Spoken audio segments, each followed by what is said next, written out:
இன்னைக்கு காடை வச்சு ஒரு சூப்பரான காரசாரமான மிளகு வறுவல் தாங்க பண்ண போறோம்.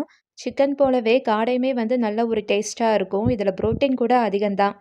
காடை வறுவல் பண்றதுக்காகவே இன்னைக்கு 2 காடை கடையில இருந்து அப்படியே முழுசா தோல் உரிச்சு வாங்கிட்டு வந்தாச்சு. காடைய வீட்டுக்கு வாங்கிட்டு வந்ததுக்கு அப்புறமா அது மேல கொஞ்சம் பிளட்டெல்லாம் இருக்கும்ல, அதனால தண்ணி ஊத்தி ஒரு தடவை நல்லா கழுவி எடுத்ததுக்கு அப்புறம் நானே கத்தி வச்சு கட் பண்ண ஸ்டார்ட் பண்ணிட்டேங்க. ஒரு காடைய 4, 5 பீஸா வெட்டியிருக்கேன். லெக் பீஸ் தனியா, ஃப்ளஷ் தனியா அந்த மாரி பீஸ் போட்டிருக்கேன். இன்னைக்கு பார்த்தீங்கன்னா, இந்த மாரி ஒரு மீடியம் அளவுல தான் கட் பண்ணி எடுத்திருக்கேன். காடைய இந்த மாரி கட் பண்ணி எடுத்ததுக்கப்புறம், இத வந்து கழுவிக்கலாம். கழுவுறப்ப பார்த்தீங்கன்னா, கொஞ்சமா இதில வந்து கல்லுப்பு, மஞ்சப்பொடியெல்லாம் போட்டு நல்லா கலந்து விட்டதுக்கப்புறம், தண்ணி ஊத்தி 2, 3 முறை நல்லா கழுவி எடுத்தாலே போதுங்க. அந்த காடையிலருந்து எந்த ஒரு ஸ்மெல்லும் வராது.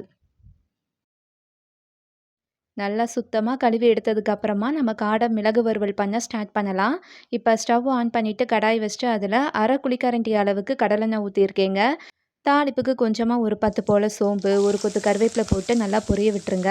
பொடியா கட் பண்ண 2 பெரிய வெங்காயம், கொஞ்சமா உப்பு சேர்த்து வெங்காயத்த வதக்கி எடுத்துக்கலாம். வெங்காயம் நல்லாவே வதங்கி வந்திருக்கு. இந்த மாரி நல்லா நிறம் மாறி வரணும்.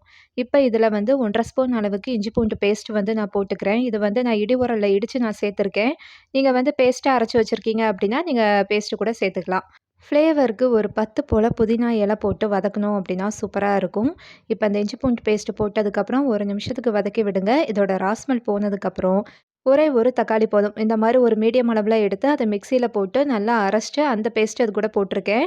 தக்காளி வதங்க லைட்டா உப்பு சேர்த்து தக்காளிய வந்து வதக்கி எடுத்துக்கலாம். அதோட பச்சை வாடை போகட்டும். இதில நல்லா சுத்தம் பண்ணி கழுவி வச்சிருக்கக்கூடிய காடைய வந்து போட்டுக்கலாம். இதுக்கு தேவையான அளவுக்கு உப்பு. நான் இன்னைக்கு வந்து மசாலா பொடி ஐட்டம்லாம் அதிகமா போட போறதில்ல. ஜஸ்ட் பார்த்தீங்கன்னா, ஒரு 1/2 டீஸ்பூன் அளவுக்கு மல்லித்தூள் மட்டும் நான் போட்டு மிக்ஸ் பண்ணிக்கிறேங்க.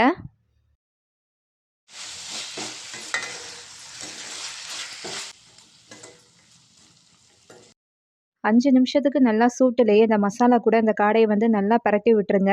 நல்லா வதக்கி எடுத்ததுக்கு அப்புறமா நம்ம காடைய வந்து வேக வைக்கலாம். காடை மூழ்கிற அளவுக்கு மட்டும் தண்ணி ஊத்திக்கலாம். நம்ம சிக்கன் மாரி தான் காடையும் குயிக்கா வெந்துரும். ஒரு 15 நிமிஷம் விட்டாலே போதும் சூப்பரா வெந்து வந்துரும். 1/4 மணி நேரம் நல்லா வேக விட்டு, அதுக்கப்புறம் தான் நான் உங்களுக்கு திறந்து காட்டுறேன். இப்ப பாருங்க கறி இந்த அளவுக்கு நல்லா பக்குவமா சாஃப்ட்டா வெந்திருக்கு.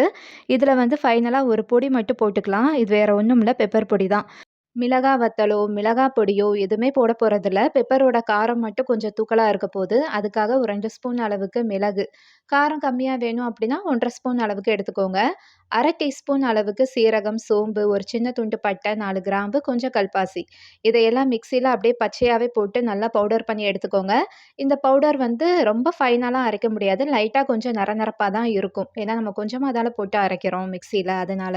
இந்த பொடிய வந்து அப்படியே வந்து நீங்க இந்த காடை கிரேவில போட்டு, கொஞ்ச நேரத்துக்கு இந்த பொடியோட பச்சை வாடையெல்லாம் போற அளவுக்கு பார்த்தீங்கன்னா, நல்லா கலந்து விட்டு அடுப்ப ஆஃப் பண்ணிக்கோங்க. அவ்வளதான். காடை மிளகு வறுவல் வந்து ரெடி ஆயிருச்சு.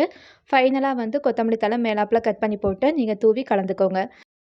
இந்த காடை மிளகு வறுவல், சூடான ரசம் சாதம், சாம்பாருக்கு சைட் டிஷ்ஷா வச்சுக்கலாம். மெயின் டிஷ்ஷா அதோட கிரேவிய வந்து கொஞ்சமா சாதத்தில போட்டு பெசஞ்சு சாப்பிட்டாலே போதும். சூப்பரா இருக்கும். ட்ரை பண்ணி பாருங்க. பிடிச்சிருந்தா லைக் பண்ணுங்க. பாய்.